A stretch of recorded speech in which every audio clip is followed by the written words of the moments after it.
کہ جب ساتویں آسمان پہ وہ داخل ہوئے ہیں تو انہوں نے دیکھا، اور یہ میں نے اگین جیسا کہ ہم بات شروع سے بات کرتے آ رہے ہیں کہ معراج کی بہت ریپیٹڈ جو ہے کوٹ کیا ہے، بہت سارے صحابہ سے، بہت ساری اوتھینٹک احادیث سے کوٹ ہوا ہے. تو ڈفرینٹ ڈفرینٹ احادیث میں ڈفرینٹ ڈفرینٹ پوائنٹ کا جو ہے وہ ایکسپلینیشن کم یا زیادہ ہے. تو ان سب کو ملا کر اگر ایک لب لباب نکالا جائے تمام اتھینٹک احادیث کو ملا کر، تو وہ یہ ہے کہ جب حضرت نبی کریم صلی اللہ علیہ وسلم ساتویں آسمان پہ تشریف لائے تو آپ نے دیکھا بیت المعمور ہے. اچھا جی، بیت المعمور کیا ہے؟ بیت المعمور سیم ڈائمنشن، سیم اسٹرکچر کی ایک باڈی ہے، ایک بلڈنگ ہے جو رائٹ ابو دا کعبہ آسمانوں ساتویں آسمان پہ موجود ہے. یعنی کہ اگر ہم کعبہ جو مکہ شریف میں ہے، سعودی عرب میں ہے، وہاں سے لے کر ایک لائٹ بیم یا ایک لائٹ کا پلر بنانا کی کوشش کریں تو وہ اوپر ڈائریکٹلی بیت المعمور پہ جا کے ہٹ کرے گا. یا اگر دوسرے الفاظ میں اس کو سمجھا جائے کہ بیت المعمور کو اگر اوپر سے ڈراپ کر دیا جائے تو وہ جس جگہ آ کر زمین پہ ہٹ کرے گا وہ عین کا خانہ کعبہ کے اوپر ہوگا. اور اس کی ڈائمنشنز اور اس کی جو شکل صورت ہے، جو مجموعہ مفہوم سمجھ میں آتا ہے ان تمام احادیث کا، کہ وہ اس سے ملتی جلتی ہے. تو آپ نے ساتویں آسمان پہ دیکھا کہ حضرت ابراہیم علیہ السلام ہے، اور وہ بیت المعمور یعنی کہ اس بلڈنگ سے ٹیک لگائے بیٹھے ہیں. اور اب again it's be very fitting, کیونکہ ظاہر ہے زمین پر خانہ کعبہ حضرت ابراہیم علیہ السلام نے کنسٹرکٹ کیا. اب جس کا پوری تفصیل سورہ بقرہ میں بھی موجود ہے. یہ بات ضرور ہے کہ اس جگہ کی سگنیفیکنس حضرت آدم علیہ السلام کے زمانے سے ہی مختص کر دی گئی تھی. حضرت آدم علیہ السلام نے بھی اس جگہ کو عبادت گاہ کی جگہ کے طور پہ یوز کیا ہے. لیکن بہرحال جو ایک بلڈنگ والا معاملہ ہے کہ کعبہ کی دیواریں اٹھائی گئیں، وہ حضرت ابراہیم علیہ السلام سے ریلیٹ ہوتا ہے. تو ظاہر ہے جہاں بیت المعمور ہے وہاں پر حضرت ابراہیم علیہ السلام کا ہونا ایک کونسائڈ بھی کرتا ہے، ایک مطلب ایک میک سینس بھی کرتا ہے. اور پھر یہاں پر بھی جب سلام دعا شروع ہوا تو جب نبی کریم صلی اللہ علیہ وسلم نے حضرت ابراہیم علیہ السلام کو سلام کیا تو آپ نے جو جواب دیا، آپ نے کہا وعلیکم السلام، welcome O riches sun and O riches profit. تو پچھلی تمام 7 ملاقاتوں میں اب اگر ہم اس کو کمبائن کریں تو حضرت آدم علیہ السلام نے ان کو سن کہہ کے مخاطب کیا تھا، اور اب دوسرے نمبر پر حضرت ابراہیم علیہ السلام ان کو سن کہہ کے مخاطب کر رہے ہیں. بیچ میں جتنے انبیاء تھے، حالانکہ وہ بھی نبی کریم صلی اللہ علیہ وسلم سے ہزاروں سال پہلے آئے تھے دنیا میں، تو کرونالوجیکلی کہیے یا عمر کے حساب سے کہیے، پچھلے زمانے کے لوگ تو ہمارے فادر اور فور فادرز ہی ہوتے ہیں، لیکن ان سب نے نبی کریم صلی اللہ علیہ وسلم کو برادر کہہ کے پکارا ہے. اس کا مطلب ہے وہ اس قبیلے میں آتے ہیں کہ جیسے کزنز ہیں یا برادرز ہیں یا سیم سیم جنریشن کے، سیم ایج گروپ کے قبیلے میں آتے ہیں اور نبی کریم صلی اللہ علیہ وسلم کے ساتھ. اور حضرت آدم علیہ السلام اور حضرت ابراہیم علیہ السلام کا جو رول ہے نبی کریم صلی اللہ علیہ وسلم کی زندگی میں، وہ فادر فگر کا رول ہے، اسی لیے انہوں نے ان کو سن کہہ کر مخاطب کیا ہے. تو یہ حضرت ابراہیم علیہ السلام سے ساتویں آسمان پر ملاقات ہو رہی ہے، اور وہ بیت المعمور کے ساتھ ان میں ہے کہ وہ ٹیک لگا کر بیٹھے ہوئے ہیں. کیا میسج ملتا ہے ہم کو اس بات سے؟ جیسا کہ ہم ہر نبی کی میٹنگ کے ساتھ ایک میسج کو ڈیڈیوس کرنے کی کوشش کر رہے ہیں کہ خاص 1,24,000 انبیاء میں سے خاص ان 7 یا 8 انبیاء سے ہی کیوں ملاقات کرائی گئی، باقی انبیاء سے ملاقات نہیں ہوئی. یہاں پہ کیا میسج ہے؟ حضرت ابراہیم علیہ السلام کی شخصیت میں سب سے بڑا پروفاؤنڈ میسج تو ہمارے لیے یہی ہے کہ اللہ سبحانہ تعالیٰ نے ان کو خلیل اللہ کہہ کے پکارا ہے، یعنی اللہ کا دوست. اور خود نبی کریم صلی اللہ علیہ وسلم نے فرمایا کہ اللہ سبحانہ تعالیٰ نے مجھے اور حضرت ابراہیم علیہ السلام کو اپنے دوست کے طور پر لے لیا ہے، ہم دونوں جو ہیں اللہ سبحانہ تعالیٰ کے خلیل ہیں. تو اس میں ایک یہ بہت بڑی ہمیں ایک چیز ملتی ہے وہاں پر کہ اللہ سبحانہ تعالیٰ نے جب حضرت ابراہیم کو خلیل بنایا اور حضرت ہمارے محمد صلی اللہ علیہ وسلم کو خلیل بنایا، تو ان کے اندر اور بھی سملیرٹیز ہوں گی. تو ایک سملیرٹی حضرت ابراہیم علیہ السلام اور نبی کریم صلی اللہ علیہ وسلم کی یہ ملتی ہے کہ جس طرح آج تک رہتی امت تک حضرت ابراہیم علیہ السلام کا نام باقی ہے، اسی طرح نبی کریم صلی اللہ علیہ وآلہ وسلم کا سلام اس کا نام اس وقت تک باقی رہے گا جب تک یہ دنیا ڈیمالش نہیں ہو جائے گی، جب تک یہ دنیا ہی ختم نہیں ہو جائے گی. جب تک انسانیت موجود ہے، بنی نوع انسان موجود ہیں، لوگ کتنی ہی کوشش کر لیں اس مذہب کو بدنام کرنے کی، ان تعلیمات کو بدنام کرنے کی، ان کو دبانے کی، مسلمانوں کو مارنے کی، کچھ بھی کرنے کی، لیکن بہرحال یہ چیز مٹے گی نہیں. جیسے حضرت ابراہیم علیہ السلام کی بات، حضرت ابراہیم علیہ السلام کا مقام، ان کی حیثیت ابھی تک قائم ہے. اسی طرح نبی کریم صلی اللہ علیہ وسلم کی حیثیت بھی قائم رہے گی۔ بیت المعمور کے متعلق فرمایا گیا کہ یہ اب اگین یہ جیسا کہ ہم پہلے بھی کئی بار یہ بات کرتے رہے ہیں کہ جو آپ کا یہ جرنی ہے، ظاہر ہے یہ اسینڈنگ جرنی ہے، اور اس کے بعد پھر مین ملاقات ہے اللہ سبحانہ تعالیٰ سے، ون ٹو ون میٹنگ، بالکل ٹاپ میٹنگ۔ اس کے بعد ٹاپ میٹنگ کے بعد دوبارہ یہ جرنی واپس بھی ہے۔ تو ہم کو یہ تفصیلات نہیں ملتی اتنی ڈیٹیل میں کہ واپسی پہ کوئی بات جو ہم کوٹ کرتے ہیں کسی بھی نبی کے حوالے سے وہ پہلے جاتے ہوئے ہوئی یا واپس آتے ہوئے ہوئی، سوائے حضرت موسیٰ علیہ السلام کے، اور وہاں وہ ہمیں اس لیے پتہ ہے کہ جب اللہ سبحانہ تعالیٰ کے ساتھ میٹنگ ہوئی تھی اور وہاں پر نمازوں کی فرضیت ہوئی تھی اور وہ تمام ڈسکشن حضرت موسیٰ علیہ السلام کے ساتھ ہوا، تو وہ بیک اینڈ فورتھ ہوا۔ تو اب یہاں پر بیت المعمور کے حوالے سے ایک کنفرم حدیث یہ بھی ہے کہ یہ وہ مقام ہے کہ جہاں پر فرشتے طواف کرتے ہیں اس بلڈنگ کا، بالکل اسی طرح جس طرح زمین پر انسان طواف کر رہے ہوتے ہیں کعبۃ اللہ کا۔ اور اس کے متعلق یہ فرمایا گیا کہ یہاں 70,000 فرشتے انٹر ہوتے ہیں ڈیلی طواف کرنے کے لیے، یا یوں سے کہ ڈیلی سے بھی یوں کہیے کہ طواف کرنے کے لیے داخل ہوتے ہیں۔ ظاہر ہے سارا دن ایک ہی 70,000 کا طواف نہیں کر رہے ہوں گے نا، تو 7 طواف کرنے میں زمین پر بھی کتنا وقت لگتا ہے، تو طواف کا مطلب یہ ہے کہ 7 چکر۔ تو جو فرشتے داخل ہوتے ہیں 7 چکر لگانے کے لیے وہ ایک وقت میں 70,000 ہوتے ہیں، ایک وقت میں 70,000 فرشتے داخل ہوئے، انہوں نے 7 چکر لگائے، وہ وہاں سے رخصت ہو گئے، پھر ایک اور 70,000 فرشتے داخل ہوئے، انہوں نے 7 چکر لگائے اور پھر وہ وہاں سے رخصت ہو گئے۔ تو اتھینٹک حدیث کا مفہوم یہ ہے کہ جو فرشتہ وہاں پہ داخل ہوتا ہے طواف کرنے کے لیے اور پھر وہاں سے وہ رخصت ہو جاتا ہے اور دوسرے کی باری آتی ہے، تو پہلے والے گروپ کی باری ابھی تک دوبارہ نہیں آئی، یعنی ابھی تک اتنے فرشتے لائن میں ہیں اس دن سے، جس دن سے بیت المعمور بنایا گیا ہے، کہ ابھی تک نئے آنے والے ہی، یعنی اگر کوئی ویٹنگ لسٹ ہو تو ابھی تک نئے آنے والے ہی ویٹنگ لسٹ میں ہیں، یعنی ایز آف رائٹ نا جب ہم آپ یہ بات چیت کر رہے ہیں تو اس وقت بھی بہت سارے فرشتے ویٹنگ لسٹ میں ہیں جو آئیں گے، ان کی اپنی باری آئے گی اور وہ بیت المعمور کا طواف کریں گے، اور پھر جب وہ چلے جائیں گے تو مزید اتنے فرشتہ بھی موجود ہیں کہ قیامت کے دن تک جو فرشتہ ایک بار جس نے طواف کر لیا ہے اس کی دوسری بار طواف کرنے کی نوبت آئے گی ہی نہیں۔ اور یہی بات ہم اس کو اگر کنسائڈ کریں، سبحان اللہ، کہ قرآن میں فرمایا گیا ہے کہ تم اگر سارے سمندروں کو سیاہی بنا دو اور سارے درختوں کے قلم بنا لو تو تم لکھتے لکھتے تھک جاؤ گے، ختم ہو جائے گی سیاہی اور ختم ہو جائیں گے قلم، لیکن تم اللہ کی باتوں کو لکھ نہیں پاؤ گے۔ یہ کل ایک مخلوق ہے، فرشتے ملائکہ کل ایک مخلوق ہیں، جن الگ ہیں، انس الگ ہیں، اور واللہ اور کتنی مخلوقات ہیں۔ تو یہ میرے رب کی نشانی ہے۔ وہاں نبی کریم صلی اللہ علیہ وآلہ وسلم کو یا یہ بتایا گیا یا انہوں نے یہ خود آبزرو کیا کہ بیت المعمور کے متعلق یہ بات ہے کہ یہاں 70,000 فرشتے جو ایک وقت میں طواف کر لیتے ہیں وہ دوبارہ لوٹ نہیں پاتے، اس لیے کہ ابھی اتنے فرشتے مزید اور آنے ہیں۔ یہ ہے جس جو پہلی آیت کی تفسیر ہم ابھی کر رہے ہیں سورہ اسراء کی، کہ ہم اپنے بندے کو لے گئے تھے نشانیاں دکھانے کے لیے، اور سورہ جو نجم میں جو اسراء سے متعلق آیتیں ہیں اس میں تھا کہ ہم اپنے بندے کو لے گئے تھے بڑی نشانیاں دکھانے کے لیے، آیت الکبریٰ۔ تو انسان کا دماغ اتنے ایک حد سے زیادہ نمبرز کو سوچ نہیں سکتا۔ سوچئے کہ اگر 70,000 فرشتے زمین پر 7 چکر لگانے میں آپ کو حد سے حد 25 منٹ لگتے ہیں، یا چلیے بہت لگا لیجیے 1 گھنٹہ لگا لیجیے، تو 1 گھنٹے میں جو ایک گروپ وہاں پر طواف کر کے گیا ہے وہ لوٹ کے نہیں آیا، اور ہزاروں سال سے یہ طواف چل رہا ہے، تو کتنی بڑی مخلوق اللہ کی وہی صرف فرشتے ہی ہیں جو کہ آسمانوں میں موجود ہیں، اور کتنا بڑا حساب کتاب وہی ہے صرف۔ تو یہ ہے میرے رب کی بڑی بڑی نشانیاں۔ پھر دوسری بات حضرت ابراہیم علیہ السلام، یہاں ہمیں اس میں اور کیا میسج ملتا ہے؟ حضرت ابراہیم علیہ السلام 7ویں آسمان پہ ہیں، بیت المعمور کے پاس بیٹھے ہوئے ہیں،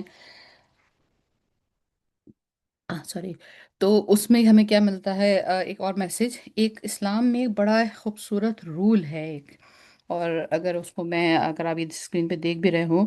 الجزاء من الجنس العمل، الجزاء من جنس العمل، مطلب جو شخص جیسی جیسی نیکیاں کرتا ہے، جس جس جینرا میں نیکیاں کر رہا ہوتا ہے، جس ٹائپ کی نیکیاں کر رہا ہوتا ہے، جس طرح کی وہ نیک کام کر رہا ہوتا ہے، اسے اس طرح کا ہی ریوارڈ دیا جاتا ہے۔ مطلب یہ کہ سمجھیے کہ ایک شخص سخی ہے، بہت دیتا ہے لوگوں کو، بہت مطلب لوگوں کی مدد کرتا ہے۔ سخی دیکھیے، ایک بات تو یہ سمجھ لیجیے، سخی ہونے کا مطلب یہ نہیں کہ وہ دولت مند بھی ہے۔ سخی کا مطلب ہوتا ہے کھلے ہاتھ اور کھلے دل کا ہونا، یعنی جو کچھ اس کے پاس ہے وہ اس میں سے دل کھول کے دیتا ہے۔ سم ٹائمز بہت دولت مند آدمی اتنا نہیں دے سکتا جتنا کہ ایک کم ریسورسز والا آدمی بھی دے پا رہا ہو۔ تو جب اللہ سبحانہ تعالیٰ اس کی نیکی کا اس کو ریوارڈ عطا کریں گے، تو وہ اسی طرح عطا کریں گے کہ اس کی مال میں اضافہ کر دیں گے، مطلب اس کو ایک اس کو مطلب جیسے قرآن میں بھی ہے کہ ایک کے بدلے 700 ہوتا ہے، تو یعنی اسے بڑے بڑے جنت میں محل ملیں گے، بڑے بڑے جنت میں اس کے لیے جائیداد ہوگی، بڑا اس کے لیے مال و متاع ہوگا، یوں کہ اس کی جو نیکی تھی وہ اللہ کی راہ میں خرچ کرنے کی بہت تھی۔ سملرلی کوئی شخص تھا جس نے کسی کی عزت کی خاطر، کسی کے ناموس کی خاطر، کسی کے لوگوں کی حفاظت کی خاطر اللہ سبحانہ تعالیٰ اس بندے نے لڑائی کی، یا ان کے لیے وہ کھڑا ہوا، یا اس نے ان کے لیے فائٹ کی، یا وہ ان کے لیے ایک طرح سے سپورٹ بنا، تو اللہ سبحانہ تعالیٰ اس بندے کو اتنی عزت عطا فرمائیں گے، اتنا سرخروئی عطا فرمائیں گے، اتنی بڑائی عطا فرمائیں گے، کیونکہ اس نے کسی ایسے شخص کے خاطر کہ جس کی کوئی عزت نہیں تھی، جو جس کو دنیا ذلیل کر رہی تھی، اس نے اس کی عزت کی اور اس کے حق کی لڑائی کی ہے۔ تو یہ مطلب اسی طرح مطلب مختلف معاملات میں ایک یہ طے ہے، اور اسی طرح جیسا گناہ کوئی کرتا ہے اس کے ساتھ اسی طرح کا گناہ اس کے اوپر ریپیٹ کیا جائے گا۔ تو حضرت ابراہیم علیہ السلام کا عمل کیا تھا؟ انہوں نے زمین پر کعبہ بنایا تھا، تو ان کی جزا کیا ہے کہ انہیں بیت المعمور میں شریک کیا جائے، انہیں بیت المعمور کے پاس بٹھایا جائے، وہ بیت المعمور کے سائے میں بیٹھیں، اس سے ٹیک لگا کے بیٹھیں۔ تو یہ جو کام ہم دنیا میں کر رہے ہوتے ہیں نا، کچھ بھی، اور اگین پھر یہ بھی بات ہے کہ یہ صرف ایک اچھا کام صرف ریلیجیس ریچولز اچھے کام نہیں ہیں، اچھے کام بہت سارے ہیں۔ اچھے کام کسی کی تعریف کرنا بھی ہے، اچھا کام کسی کو دنیاوی علم پڑھانا بھی ہے، اچھا کام کسی کے ساتھ ایمانداری سے پیش آنا بھی ہے، کسی کو صحیح مشورہ دینا بھی ہے۔ اچھا کام ہر وہ چیز ہے، جو بھی کام بیسیکلی ہیومینیٹیرین ڈیفینیشن کے حساب سے انسانیت کی اعتبار سے اچھا ہے، ایکچولی وہ سب دینوی کام ہے، وہ سب دین اسلام میں ہے، کیونکہ دین اسلام ہمیں فطرت کی ہی تعلیم دیتا ہے۔ تو یہاں سے ہمیں یہ میسج یہ بھی ملتا ہے کہ جب حضرت ابراہیم علیہ السلام کو ساتویں آسمان پہ جگہ ملی، اس لیے کہ وہاں بیت المعمور ہے، اس لیے کہ حضرت ابراہیم علیہ السلام کا تعلق کعبہ سے تھا، تو ہم بھی یہ سمجھ لیں کہ ہم دنیا میں جو کچھ کرتے ہیں ہم کو اس طرح کا ہی ایک ریوارڈ، اس طرح کا ہی ایک بدلہ آخرت میں، انفیکٹ اس دنیا میں بھی ملے گا۔ تو اسی بات کو اگر ہم لے کر آگے چلیں، اچھا چلیے پہلے ہم اس کو ختم کر لیتے ہیں، حضرت ابراہیم علیہ السلام کے ڈسکشن کو ہی ختم کر لیتے ہیں۔ تو جب حضرت ابراہیم علیہ السلام سے ملاقات ہوئی، اب اگین یہ تو ایک میسج اور ایک ڈائلاگ ہے جو ہم اتھینٹک احادیث میں ہمیشہ سے کوٹ ہوتا ہے کہ حضرت ابراہیم علیہ السلام نے ایک میسج دیا نبی کریم صلی اللہ علیہ وآلہ وسلم کو۔ اب نہیں معلوم کہ یہ میسج اس وقت دیا ہے جس وقت پہلی بار ملاقات ہوئی ہے اوپر جاتے ہوئے، یا اس وقت دیا ہے کہ جب یہ میسج دوسری بار ملاقات ہوئی ہوگی نیچے آتے ہوئے، واللہ۔ لیکن بہرحال اصل بات یہ ہے کہ حضرت ابراہیم علیہ السلام نبی کریم صلی اللہ علیہ وآلہ وسلم سے ملے، اور حضرت ابراہیم علیہ السلام نے اتھینٹک حدیث میں نبی کریم صلی اللہ علیہ وسلم فرماتے ہیں کہ I met ابراہیم علیہ السلام on the night I went on the Isra wal Miraj and he told me یا محمد صلی اللہ علیہ وآلہ وسلم give my salam to your ummah، سے اب علیکم السلام، یہ ڈائریکٹلی ہم کو سلام آیا ہے، وعلیکم السلام ورحمۃ اللہ، یا ابا الانبیاء، یا حضرت ابراہیم علیہ السلام، and inform them that Jannah, its soil is beautiful and luscious, but it is barren, flat, without any trees. And the seedlings we put in the soil will come from saying Subhanallah, Alhamdulillah, La ilaha illallah, Allahu Akbar. And in another narration اس میں لا حول ولا قوت الا باللہ بھی شامل ہے۔ تو ہم جس کو تیسرا کلمہ بھی کہتے ہیں، سبحان اللہ والحمد للہ ولا الہ الا اللہ واللہ اکبر ولا حول ولا قوت الا باللہ علی العظیم، یہ جو تیسرا کلمہ ہے یہ تمام ان کنڈیشنز کو پورا کر رہا ہے، اور اسی لیے کہتے ہیں کہ تیسرا کلمہ بھی ایک بہت بابرکت ذکر ہے، اعلیٰ ترین ذکر ہے، کیونکہ اس میں سارے مین پرائمری اذکار آ گئے ہیں۔ یہ چار مین پرائمری اذکار ہیں، سبحان اللہ، الحمدللہ، لا الہ الا اللہ، اللہ اکبر۔ These are the main primary اذکار جب ہم اللہ کے نام کی جو ہم نے وہ بات کی تھی، سیشن کیا تھا، اس میں ہم نے اس کا ذکر بھی کیا تھا. تو یہ جو یہ ہے، اور پھر لا حول ولا قوت الا باللہ، یہ مین پرائمری ذکر ہے. جتنی بار یہ بات آپ کہہ دیں، ایک سبحان اللہ آپ نے کہا، جنت میں ایک درخت لگ گیا. اینڈ بائی دا وے، یہ درخت آپ کا جو بیک یارڈ میں درخت لگا ہے، یا جو اس قسم کے درخت ہم لگاتے ہیں جو آدھے پونے جلی جاتے ہیں تو یہ اس ٹائپ کے درخت نہیں ہیں. یہ وہ درخت ہیں کہ جنت کی نعمتوں کے متعلق جہاں پہ ذکر ہے، تو اس میں تھا کہ ایک درخت ہوگا جنت میں، اور ایک گھڑ سوار، یعنی پیدل چلنے والا بھی نہیں بلکہ گھڑ سوار، اس کے تنے سے سفر شروع کرے گا گھوڑے پہ بیٹھ کر، اب باہر کی طرف نکلنے کے لیے. یعنی درخت کے سائے سے باہر کی طرف جا رہا ہے، اس نے تنے سے سفر شروع کیا ہے، یعنی ایک طرف. یعنی اگر آپ میتھمیٹیکل ٹرم میں بات کریں تو جو ڈایا میٹر ہے اس کا آدھے کو ہم ریڈیس کہتے ہیں. تو ریڈیس یعنی سینٹر آف دا سرکل سے باہر پورے سرگرم فرینس آف دا سرکل کی طرف ہم جا رہے ہیں. تو وہ گھڑ سوار گھوڑے پہ سوار ہو کے سینٹر سے چلنا شروع کرے گا باہر کی طرف. اور جب اس کو 40 سال لگیں گے آخری جگہ تک پہنچنے میں، جہاں تک کہ درخت کا سایہ ہے، اس کی چھتری ہے، اس کی امبریلا ہے. دس از دا ٹری آف جنہ. یہ ایک درخت ہے. سبحان اللہ، الحمد للہ دوسرا درخت، لا الہ الا اللہ تیسرا درخت، اللہ اکبر چوتھا درخت، لا حول ولا قوت الا باللہ پانچواں درخت. ہم دنیا میں انسان کی جبلت میں ہے کہ اس کو زمین سے بڑی محبت ہے، زمین کے اوپر ہی جھگڑے ہیں، زمین پر ہی خون خرابہ ہے، سارا کشت خون جو ہے وہ زمین کے اوپر قبضہ کرنے کا ہی ہے. جنت جبکہ زمین کی تو سوائل بھی سرخیز نہیں ہے، زمین میں تو پتھر کنکریاں بھی ہیں، کیڑے مکوڑے بھی ہیں، اور وہ اس میں تو ہر دفعہ ضروری نہیں کہ جو فصل آپ لگائیں وہ اگ بھی جائے. جنت کی تو زمین بھی خوبصورت ہے. ہمارے فادر حضرت ابراہیم علیہ السلام بتا رہے ہیں، اور ہر سیڈلنگ جو وہاں بویا جاتا ہے اس میں ایسا بھی نہیں ہوتا کہ وہ خراب ہو جائے یا جیسے کوئی میرے جیسا آدمی جب کوئی پودا لگایا تو وہ جل ہی جاتا ہے. تو وہ تو گرو کرتا ہی ہے. تو ایک سبحان اللہ کہنے سے وہاں اتنے درخت لگتے ہیں. واللہ یہ تو جیسا کہ ایک میں سن رہی تھی تو انہوں نے کہا کہ لوگ یہ کہتے ہیں کہ اسلام بڑا سخت مذہب ہے، اس میں ہمیں بڑی چیزوں کو فالو کرنا پڑتا ہے. انہوں نے کہا کہ میں یہ آرگیو کرتا ہوں کہ اسلام ایک ایسا مذہب ہے کہ جس میں آپ کو فیل ہونے کے لیے، یا اتنے اتنے لو مارکس لینے کے لیے کہ آپ فیل ہو جائیں اور جہنم میں اینڈ اپ ہو جائیں، بہت ہی کوشش کرنی پڑے گی. جہاں ایک سبحان اللہ کہنے پہ اتنے درخت اور جنت میں اتنا مقام مل رہا ہے، وہاں اور نیکیوں پہ کتنا کتنا مقام ملتا ہوگا. بٹ پرووائڈڈ دیٹ کہ یہ سب کچھ تھاٹ فلی ہونا چاہیے، خیال کے ساتھ ہونا چاہیے، اپنی کانشنس کے ساتھ ہونا چاہیے. یہ صرف لپ سروس نہیں ہونی چاہیے بلکہ یہ روح اور دل دونوں کے ساتھ ہونا چاہیے. تو یہ کنورسیشن تھی حضرت ابراہیم علیہ السلام کے ساتھ. تو کیا میسج ملا ہمیں یہاں تک حضرت ابراہیم علیہ السلام کی کنورسیشن میں؟ ایک میسج ہم کو یہ ملا ہے کہ جنت از ایمٹی.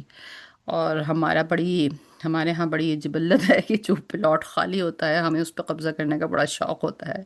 تو جنت از ایمٹی، اور آپ کی جو رجسٹری ہے وہاں وہ صرف ایک سبحان اللہ اور ایک الحمد للہ پہ ہوگی. تو یہ جو اذکار ہیں بیسیکلی یہ صرف ہم کو دنیا میں ہی آفات اور بلیات سے نہیں بچاتے، بلکہ یہ آخرت میں بھی ہمارے لیے بہت بڑا ایک ذخیرہ جمع کرتے ہیں. اور again having set about the Oscar is that کہ فلاسفی آف دا اسکار یہ ہے کہ وہ جو سبحان اللہ آپ نے ایک دفعہ کہا ہے نا، اس میں واقعی دل سے وہ تعریف،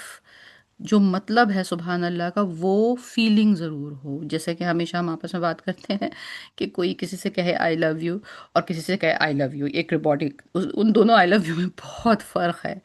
دا three letters I love you are not important, وہ جذبہ پیچھے امپورٹنٹ ہے کہ جو اس میں ہے یا نہیں ہے. سملرلی سبحان اللہ کہنے میں بھی اگر وہ جذبہ پیچھے موجود ہے تو وہ دنیا میں بھی، وہاں تو درخت لگیں گے ہی، دنیا میں بھی جو وہ ہماری روح کی اور ہمارے کانشیس کی جو وہ ٹریننگ کرتا ہے نا، تو یہ دنیا کا رستہ بھی ہمارے لیے آسان ہو جاتا ہے. اللہ ہمارے لیے وہ راہیں کھولتا ہے کہ جہاں سے ہم کو پھر بہتری کی صورت ملتی ہے، بہتر راستوں کے آپشنز ملتے ہیں، اور ہمارے لیے اچھائی پیدا ہوتی ہے. تو ایک میسج تو ہمیں یہاں سے یہ ملا. اچھا، ایک بات یہ ہے کہ جتنی دفعہ میں یہ پریپیئر کر رہی تھی یہ نوٹس، تو میں نے یہ دیکھا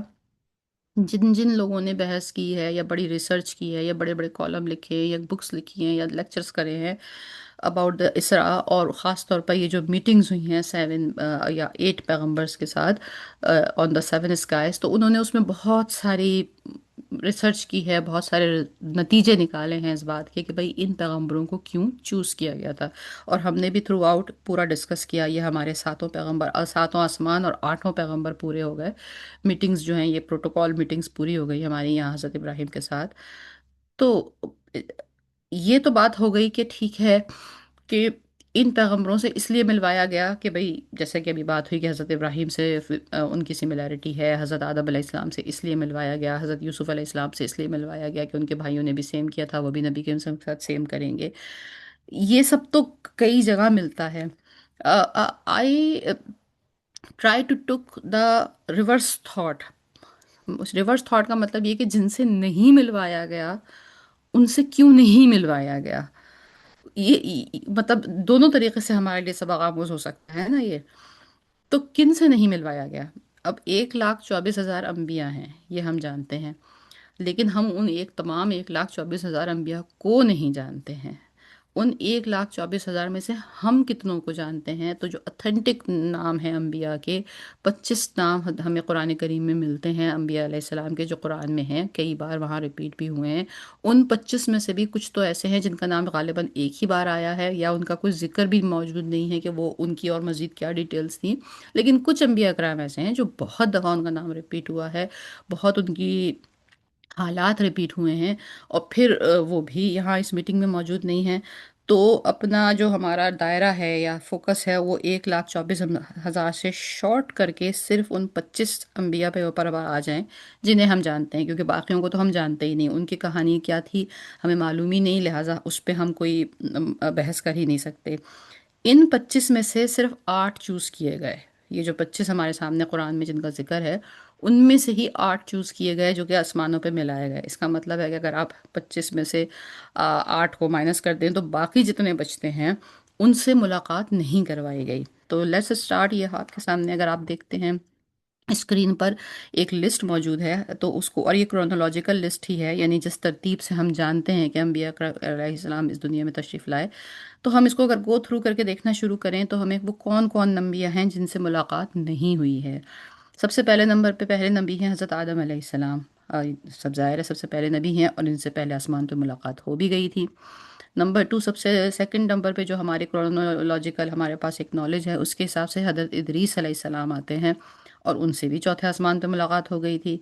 تیسرے نمبر پہ جو ترتیب کے اعتبار سے آتا ہے وہ حضرت نوح علیہ السلام کا نام ہے. حضرت نوح علیہ السلام اولوالعزم انبیاء جو ہیں، جو 5 اولوالعزم انبیاء ہیں، اس میں بھی حضرت نوح علیہ السلام کا نام ہے. بہت جلیل القدر نبی ہیں، بڑا اعلیٰ مقام ہے. اس میٹنگ میں وہ شامل نہیں تھے. تو کیوں نہیں تھے؟ تو آپ دیکھیے، جب وین آئی واز اس آئیڈیا کے اوپر جب میں کام کر رہی تھی اور اتنی خوبصورت رزلٹ میرے سامنے آیا اس الٹی گنتی کو کرنے کے نتیجے میں، کہ ہم نے یہ دیکھا کہ جن نبیوں سے ملاقات کرائی گئی ان کے ہونے میں یا ان کے ملنے میں کوئی نہ کوئی ایک ہڈن میسج تھا. جیسے حضرت آدم علیہ السلام کے ملنے میں ہڈن میسج یہ تھا کہ آپ کو، حضرت آدم کو جنت سے نکالا گیا لیکن وہ واپس لوٹ کر آئے. تو نبی کریم صلی اللہ علیہ وسلم بھی مدینہ سے نکلیں گے اور پھر وہ واپس لوٹ کے، سوری، مکہ سے نکلیں گے اور واپس لوٹ کے وہ مکہ تشریف لائیں گے. اور سملرلی ہر پیغمبر کا ہم نے دیکھا. حضرت نوح علیہ السلام کی قوم کو تباہ کیا گیا سوائے چند لوگوں کے. حضرت نوح علیہ السلام کے اوپر اللہ سبحانہ تعالیٰ کی قوم کے اوپر حضرت اللہ سبحانہ تعالیٰ کا غصہ، غضب، ورت نازل ہوا. سو مچ سو کہ پوری دنیا، اس وقت کی پوری دنیا یا آج کی پوری دنیا، جو بھی کہہ لیں، جہاں تک بنی نوع انسان اس وقت موجود تھی، ان سب کو غرق کر دیا گیا، ڈبو دیا گیا، پانی میں بہا دیا گیا، سوائے ان چند لوگوں کے جو ایک کشتی میں سما گئے تھے. تو اگر حضرت نوح سے ملاقات ہوتی تو نبی کریم صلی اللہ علیہ وسلم کو یہ پریشانی لاحق ہوتی کہ ایک تو ویسے ہی وہ بہت پریشان تھے اس بارے میں کہ یہ امت جو ہے جس کی ذمہ داری اب مجھے دی گئی ہے، یہ تو راہ راست پہ آ ہی نہیں رہے. دیکھیے، آپ بات سمجھنے کی کوشش کیجئے. نبی کریم صلی اللہ علیہ وسلم کا غم اکیلا یہ نہیں تھا کہ طائف والوں نے ان کو، کہنے کو بھی یہ زبان لرزتی ہے کہ طائف والوں نے ان کو پتھر مارے، ان کے جسم میں اتھر سے پہ چوٹ پڑی، ان سے خون جاری ہوا. نبی کریم صلی اللہ علیہ وسلم کو صرف غم اس بات کا نہیں تھا کہ قریش یہ مکہ ان کا مذاق اڑاتے ہیں یا ان کی بات نہیں مانتے یا وہ ان کے دشمن بن گئے ہیں. اس تمام غم میں ایک غم یہ اس سے بھی بڑا شامل یہ تھا کہ ان کو یہ دکھ تھا کہ یہ لوگ غلط غلط راستے پہ جا رہے ہیں۔ ہم انسان کی حیثیت سے اگر کوئی ہمارے ساتھ غلط کرتا ہے ایک دفعہ یا بہت، اگر ہمارے اندر ہمت ہے تو دو دفعہ، یا حد سے حد تیسری دفعہ، چوتھی دفعہ ہم کہتے ہیں اچھا بھائی تم اپنے راستے ہم اپنے راستے، جب تمہیں سمجھا دیا تمہاری سمجھ نہیں آ رہا تو ہم کیا کر سکتے ہیں۔ مطلب جنرل انسانی ایٹیٹیوڈ یہ ہوتا ہے۔ نبی کریم چونکہ وہ سرکار الانبیاء تھے، وہ رحمت للعالمین تھے، اور خود قرآن میں ہے کہ تمہارا دل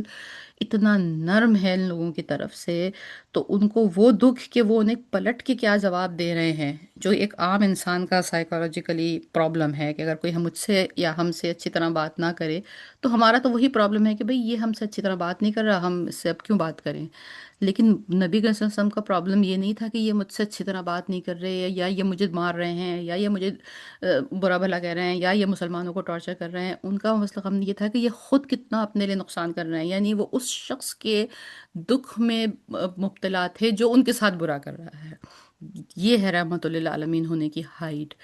تو بیسیکلی حضرت نوح علیہ السلام کے جو جس وقت نبی کریم صلی اللہ علیہ وسلم ان سفروں پہ ہیں، اسرا کے ان سفر پہ ہیں، تو جن پریشانیوں کو دماغ میں لے کے وہ ساتھ آ رہے ہیں، اس میں بہت بڑی پریشانی یہ بھی ہے کہ 9 برس یا 9.5 برس گزر چکے ہیں، سوائے 200 300 لوگوں کے ابھی تک کوئی مسلمان نہیں ہوئے ہیں۔ چلو ٹھیک ہے، دنیا میں تو یہ ہمیں پتھر مار ہی رہے ہیں، دنیا میں تو یہ ہمیں جو کچھ کر رہے ہیں وہ کر رہے ہیں، لیکن آخرت میں تو پھر یہ جہنم میں چلے جائیں گے۔ تو پھر مطلب ان کو یہ فکر زیادہ تھی۔ تو جب حضرت نوح علیہ السلام سے اگر ملاقات ہوتی تو حضرت نوح کی کہانی جب سامنے آتی تو یہ تصویر اور واضح ہو جاتی ہے، یہ خیال اور زور پڑ جاتا کہ یار جس طرح حضرت نوح علیہ السلام کی امت تباہ گئی، کہیں ایسا تو نہیں ہوگا کہ میری امت تباہ کر دی جائے۔ تو حضرت نوح علیہ السلام کو وہاں سے ہٹا دیا گیا۔ سیکنڈ، اس کے بعد حضرت نوح علیہ السلام کے بعد حضرت ہود علیہ السلام۔ ہود علیہ السلام کی کہانی ہم بہت ڈیٹیل میں بہت دفعہ پڑھ چکے ہیں، سورہ یونس میں پڑھی ہے، کئی جگہ مقام پہ آئی ہے۔ ایک ضرب المثل ہے حضرت ہود علیہ السلام کی کہانی کہ کس طرح ان کی قوم نے کیا اور کس طرح ان کی قوم کے اوپر تباہی آئی۔ تو حضرت ہود علیہ السلام کی کہانی ہمارے سامنے موجود ہے کئی صورتوں میں اب تک، جیسے ہم یہ 17ویں صورت پڑھ رہے ہیں، آدھا قرآن پڑھ چکے ہیں، سورہ اعراف میں دیکھ لیں، سورہ یونس میں دیکھ لیں۔ ایک زبان زد عام ہے، سعودی عرب کے اس حجاز کے اس زمانے کے لوگ بہت واضح طور پہ جانتے تھے کہ ہاں یہ وہ قوموں کی جگہ ہے کہ جہاں جن کے کھنڈرات ابھی بھی موجود ہیں اور ان کو جائے عبرت کہا گیا ہے۔ تو حضرت ہود علیہ السلام کو بھی اس میٹنگ میں شامل نہیں کیا گیا۔ اس لیے نہیں کیا گیا کہ ان کا مقام اتنا نہیں تھا، اس لیے نہیں کیا گیا کہ ان کو خود نبی کریم صلی اللہ علیہ وسلم سے ملنے کی تمنا نہیں ہوگی، یا یہ کہ کوئی اور ریزنز ہوگی۔ ریزن یہ تھی کہ حضرت ہود علیہ السلام سامنے آتے تو نبی کریم صلی اللہ علیہ وسلم کی پریشانی بڑھ جاتی، آپ کو یہ خوف مزید لاحق ہو جاتا کہ ارے کہیں حضرت ہود کی طرح میری قوم کا بھی یہی حشر نہ ہو۔ مطلب یہ جو ہم ان کو کہتے ہیں نا، نبی مومن، نبی رحمت للعالمین، محبت کے، رحمت کے نبی، تو یعنی ان کی جو فکر ہے وہ ایک ماں اور ایک باپ سے بھی زیادہ اپنی امت کی بھلائی اور اس کی طرف پرخلوص ہے۔ یہ سو مچ سو کہ اگر کوئی شخص ان کو برا بھلا بھی کہہ رہا ہے تو وہ اس کا ہاتھ ہی پکڑ رہے ہیں، اچھا بھائی تم مجھے پتھر نہ مارو۔ اور یہی سیم چیز انہوں نے طائف والوں کے لیے کی۔ اگر صرف پرسنل دشمنی کے بیہاف پر کسی کا فیصلہ کرنا ہوتا تو پہاڑوں کا فرشتہ حاضر ہوا تھا آپ کے پاس کہ میں اس شہر کو ملا دوں آپس میں، لیکن مسئلہ اپنی پرسنل ذاتی انٹریکشن نہیں تھی کہ میں نے ان سے کیسے بات کی اور انہوں نے مجھ سے کیسے بات کی۔ مسئلہ اس سے بگڑ تھا، کاز اس سے بگڑ تھا کہ یہ لوگ جو غلط راستے پہ جا رہے ہیں یہ خود اپنے آپ بگڑے میں گر جائیں گے۔ تو حضرت ہود بھی شامل نہیں رہے۔ سیم از فار حضرت صالح علیہ السلام، بالکل زبان زد عام تھی ان کی سٹوری، ان کی قوم بھی تباہ کی گئی تو حضرت صالح بھی وہاں نہیں تھے۔ پھر آتے ہیں حضرت ابراہیم علیہ السلام، ان سے ملاقات ہوئی۔ پھر آتے ہیں حضرت اسماعیل علیہ السلام۔ حضرت اسماعیل علیہ السلام کا معاملہ یہ ہے کہ ان کو وہاں پر چھوڑا گیا۔ آپ اپنے والد کے نقش قدم پر ہی ہیں، آپ نے اپنے والد کے ساتھ ہی مل کر کعبہ کو ڈیولپ کیا، یا آپ کی نسلوں نے کیا، لیکن ان کے حوالے سے کوئی بہت سخت مشن، ایسا کوئی معاملہ کہ جس میں انہوں نے بہت تبلیغ جاری کرنے کی کوشش کی ہو، لوگ آگے سے انہیں ڈینائی کر رہے ہوں، وہاں ایسا کوئی معاملہ ان کی سٹوری میں نہیں تھا۔ لہٰذا وہاں پہ بھی کوئی میسج نہیں تھا، کوئی ایک بہت پازیٹیو اپ لفٹنگ، کوئی ہمت بڑھانے والا میسج نہیں تھا۔ تو حضرت اسماعیل علیہ السلام بھی اس والی لسٹ میں نہیں، اس ملاقات میں نہیں تھے۔ حضرت اسحاق علیہ السلام بڑے بہت جلیل القدر نبی ہیں، فادر آف بنی اسرائیل کہہ سکتے ہیں آپ، وہ ان کی نسل سے ہی حضرت یعقوب علیہ السلام آئے ہیں۔ لیکن وہاں پر بھی ہم دیکھتے ہیں کہ حضرت اسحاق علیہ السلام سے بھی ملاقات کیوں نہیں ہے؟ کیونکہ ان کی سٹوری میں نبی کریم صلی اللہ علیہ وسلم کو ایک تسلی دینے کے لیے کوئی وہاں کونسائڈنگ کوئی سملیرٹیز نہیں تھیں، کوئی معاملات ایک جیسے نہیں تھے، تو وہ بھی نہیں نظر آتے۔ پھر حضرت لوط علیہ السلام، اگین حضرت لوط علیہ السلام کی تباہی اور ان کی زمین جو الٹ دی گئی اور جو زلزلہ آ گیا اور جو ساری قوم جس طرح تباہ ہوئی، تو وہاں پر بھی یہی ریزن کار فرما نظر آتا ہے۔ پھر حضرت یعقوب علیہ السلام، حضرت یعقوب علیہ السلام کے حوالے سے بھی یہ ہے کہ اگین وہ ان کا معاملہ اپنے خاندان تک ہی تھا، وہ ان کی بھی نبوت یا ان کی بھی جو دعوت اور تبلیغ کا معاملہ ہے وہ اس طرح سے نہیں ہے، تو لہٰذا وہاں ان کے خاندان سے صرف حضرت یوسف کو منتخب کر لیا گیا کہ دیکھو خاندان والے اگر آپ کے ساتھ ایسا سلوک کر رہے ہیں تو اس پہ صبر کرنا بھی سنت انبیاء ہے۔ وہاں سے ہم نکلتے ہیں حضرت شعیب علیہ السلام کے پاس۔ شعیب علیہ السلام کا بھی معاملہ وہی نظر آتا ہے، ان کی قوم کا بھی ہم نے حال دیکھا ہے۔ ہم یہ سورہ یونس، اگر ہمارے میرا خیال میں وہ اس کی ویڈیوز موجود ہیں ہمارے چینل کے اوپر، تو ہم نے بڑی ڈیٹیل میں یہ تمام انبیاء کا، کیونکہ سورہ یونس وہ ہے جہاں بالکل پے در پے ایک دم ایک کے بعد ایک کے بعد ایک سٹوریز ہیں۔ اگر دوبارہ سے ریوائز کرنی ہو یا جنہوں نے پہلی بار سننی ہو، وہ تو اٹس اے ویری انٹرسٹنگ، کیونکہ وہاں یہ ساری سٹوریز موجود ہیں۔ اس سورہ یونس میں ایکچولی سٹوریز ہی ساری ذکر ہوئی ہیں، وہاں حضرت شعیب علیہ السلام کا ذکر آتا ہے، ان کا بھی معاملہ یہی ہے۔ پھر حضرت ایوب علیہ السلام پہ آتے ہیں۔ حضرت ایوب علیہ السلام کی زندگی کے جو معاملات ہیں وہ اس وقت نبی کریم صلی اللہ علیہ وسلم جس پوزیشن میں ہیں، جس مسئلہ ان کے ذہن میں گھوم رہا ہے، وہ اس وقت اس سے کنسائڈ نہیں کر رہے ہیں، لہٰذا آپ کو اس میٹنگ میں نہیں رکھا گیا۔ دین حضرت یونس علیہ السلام کے، حضرت یونس علیہ السلام کا معاملہ بھی کچھ میچنگ پہ نہیں چل رہا ہے۔ دین ذوالکفل کے، ذوالکفل کا ہمیں کچھ زیادہ ڈیٹیل معلوم ہی نہیں ہے۔ پھر حضرت موسیٰ علیہ السلام کا نام آتا ہے اور حضرت ہارون علیہ السلام ساتھ ساتھ، تو حضرت موسیٰ علیہ السلام سے بھی ملاقات کرائی جاتی ہے، حضرت ہارون علیہ السلام سے بھی ملاقات کرائی جاتی ہے، کیونکہ جتنی ریبیلیس، جتنی نافرمان قوم بنی اسرائیل حضرت موسیٰ علیہ السلام، حضرت ہارون علیہ السلام نے ہینڈل کی، وہ مثال ہم سب کے سامنے ہے۔ تو اس میں ایک میسج تھا تسلی کا کہ دیکھو یہ بھی یہاں اس راستے سے گزر کے آئے ہیں، آپ اس راستے پہ اکیلے ہی نہیں ہیں۔ پھر آتے ہیں حضرت الیاس علیہ السلام، اگین ان کے متعلق کچھ بہت زیادہ ڈیٹیلز نہیں ہیں۔ حضرت الیشیائش، جسے یوشع بن نون بھی کہتے ہیں، ان کے متعلق بھی نہیں ہے۔ حضرت داؤد علیہ السلام، حضرت داؤد علیہ السلام کو بہت بڑی ملک دیا گیا، ان کو زبور دی گئی، بڑے نبی ہیں، صاحب کتاب نبی ہیں، وہ بھی اس میں موجود نہیں ہے۔ کیوں کہ حضرت داؤد علیہ السلام کو بھی وہ ریزسٹنس نہیں ملی، جس ریزسٹنس کا، جس مخالفت کا، جس دشمنی کا مقابلہ اس وقت نبی کریم صلی اللہ علیہ وسلم کر رہے تھے، ناٹ اونلی فزیکلی بلکہ ایموشنلی۔ پھر حضرت سلیمان علیہ السلام آتے ہیں، اگین حضرت سلیمان نبی اگر دیکھا جائے تو اس وقت کی جتنی بھی مسلم ورلڈ ہے وہ ساری میرے نبی کی مملکت ہے، وہ ساری جتنے بھی مسلمان ہیں، ظاہر ہے ہم سب نبی امت محمد صلی اللہ علیہ وسلم میں سے ہیں، ایک بہت بڑی مملکت ہے۔ لیکن اگین حضرت سلیمان علیہ السلام کا بھی جو پاتھ ہے لائف کا، وہ ان راستوں سے نہیں گزرا جن راستوں سے نبی کریم صلی اللہ علیہ وسلم کا راستہ گزر رہا ہے، لہٰذا وہ اس میٹنگ میں نہیں تھے، ورنہ وہ بہت بڑے جلیل الانبیاء ہیں۔ دین حضرت زکریا علیہ السلام تشریف لاتے ہیں، جو کہ حضرت یحییٰ علیہ السلام کے والد ہیں، تو یہاں سے حضرت یحییٰ علیہ السلام کو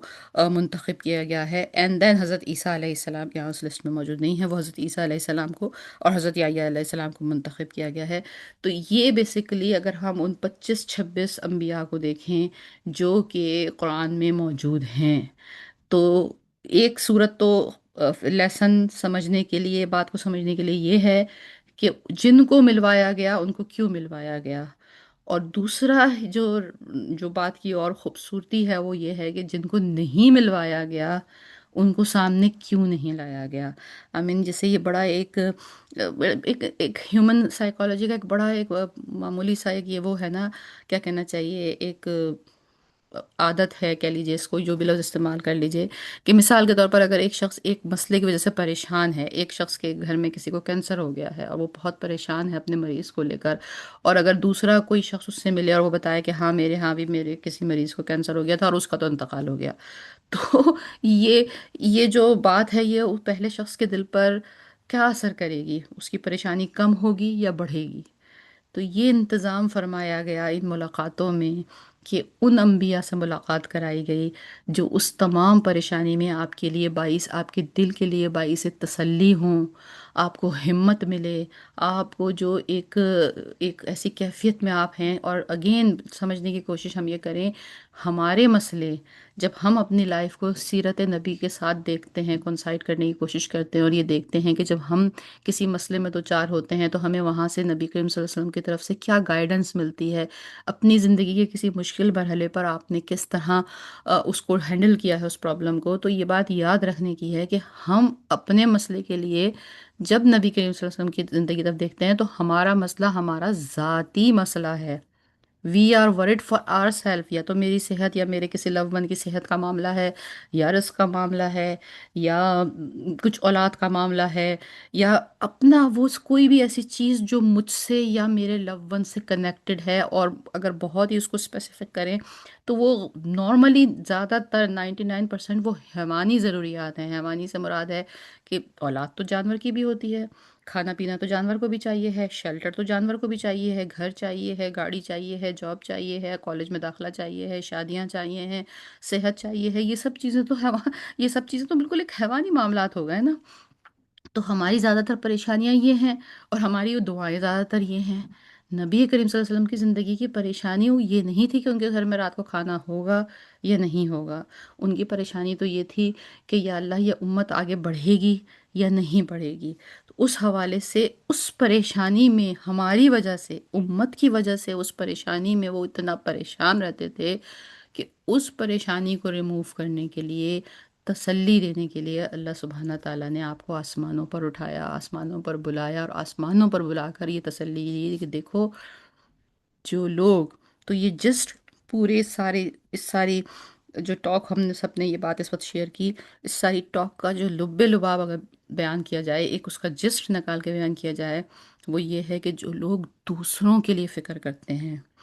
دوسروں کے لیے زندگی گزارتے ہیں، دوسروں کے لیے چلتے ہیں، دوسروں کو راہ راست پہ لانے کی کوشش کرتے ہیں، پھر ان کا مقام اللہ بلند کرتا ہے۔ بالکل دوست، آپ کے ذہن میں سوال آتا ہوگا کہ آج کل تو ایسا نہیں ہوتا۔ ایسا کبھی بھی نہیں ہوتا تھا، ایسا کبھی بھی نہیں ہوا۔ ہم نے یہ جو لسٹ ہمارے سامنے انبیاء کرام کی موجود ہے، ان تمام انبیاء کرام کی جنہوں نے بہت شدید ریزسٹنس فیس کری، ان کی زندگی سے ہم دیکھ سکتے ہیں راستہ کسی کا بھی آسان نہیں تھا۔ اور بہت سارے انبیاء کرام کا تو راستہ ایسا ہوا کہ ان کی امت کو تباہ کیا گیا، اور جب ان کی امت کو تباہ کیا گیا تو اس وقت اس نبی کے دل پہ کیا گزری ہوگی، اس کی امت اس کے لیے بچوں کی طرح تھی۔ تو پوائنٹ کہنے کا یہاں پہ یہ ہے کہ نبی صلی اللہ علیہ وسلم کی جو تسلی و تشفی کی گئی، ان کے جو درجات بلند کیے گئے، یہ تسلی و تشفی دیکھیے نا، ایسا سوچیں کہ جیسے مثال کے طور پر ایک بات ہے سوچنے کی کہ یہی تمام انبیاء تو نیچے بھی ملے تھے، مسجد اقصیٰ میں بھی ملاقات ہوئی تھی ان سے۔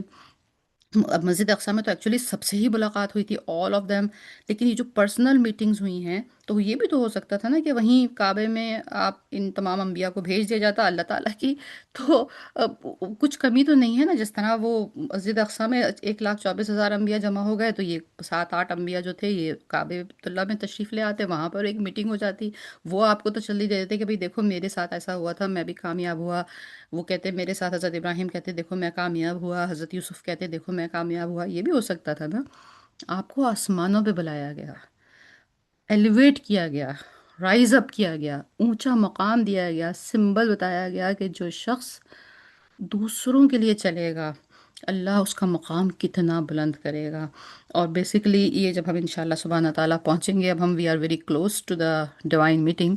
اس میٹنگ کا جو اسکالرس جسٹ بیان کرتے ہیں، ہم یہ سمجھتے ہیں معراج کے سبق واقعے کو لے کر کہ شاید سب سے امپورٹنٹ چیز، سب سے فوکس کرنے والی چیز یہ ہے کہ وہاں سے نماز کی ہم کو ایک حکم ملا، نماز فرض ہوئی معراج کے واقعے پہ۔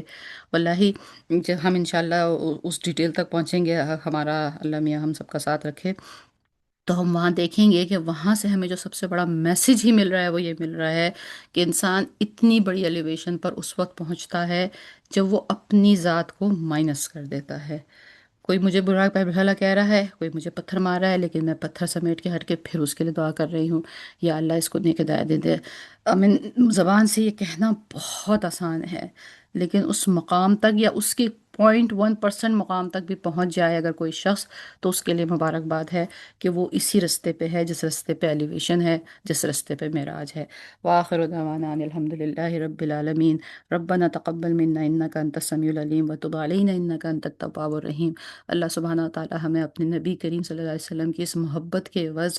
ان کے رستے پہ چلنے کی توفیق عطا فرمائے، اور ہم کو ان لوگوں میں سے رکھے جو روز قیامت ان کے سامنے شرمندہ نہ ہوں، اور جو روز قیامت ان کے سامنے سر جھکائے کھڑے نہ ہوں، بلکہ ان لوگوں میں سے رکھے جن کے ہونے پر ہمارے نبی کریم صلی اللہ علیہ وآلہ وسلم خوشی کا اظہار فرمائیں، اطمینان کا اظہار فرمائیں۔